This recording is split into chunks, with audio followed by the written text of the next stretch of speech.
जय श्री महाकाल। नमस्कार दर्शक मित्रों हमने आगे बात की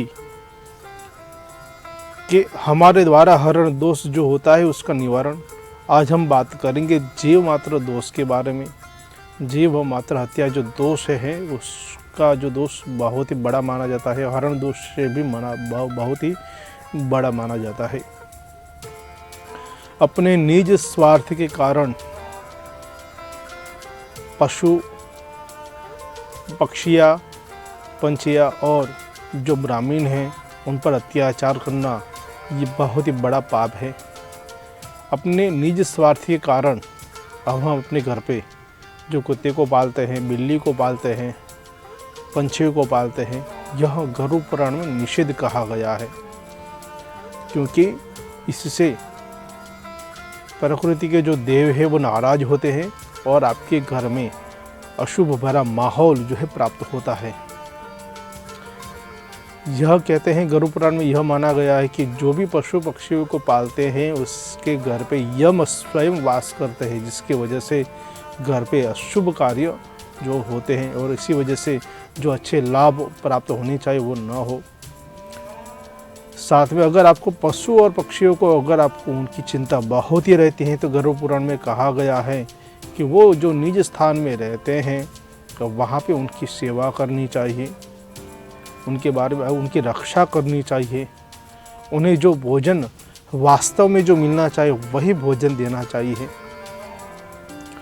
क्योंकि दूसरे के यानी कि अगर आप भोजन दे रहे हैं और वो अपने यानी कि वो कुत्ते के अपने भोजन प्राप्त करने के लिए आपका इंतज़ार कर रहे हैं, तो कई कबार ऐसा भी होता है कि कहीं पे आपको बाहर गांव भी जाना होता है, कहीं विदेश जाना होता है, कहीं राज्य को छोड़ के दूसरे राज्य में जाना होता है जॉब की वजह से, कार्य क्षेत्र की वजह से। उस समय उस दिन अगर आप उस पशु पक्षी पंछियों को प्राणियों को अगर आप जो अन्न नहीं दे पाते उसकी वजह से वो बहुत ही पीड़ित होते हैं और उसी की वजह से उनको बहुत ही दुख पहुंचता है और वही दुख आपके लिए 1000 गुना जो है कष्ट प्राप्त हो सकता है।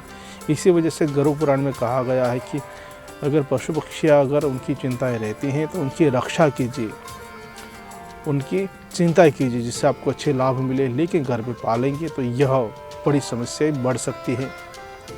साथ ही साथ गौ हत्या भी नहीं करनी चाहिए। गौ हत्या अगर कोई कर रहा है तो उसको रोकना चाहिए। गौ माता को कोई मार रहा है तो उनको रोकना चाहिए।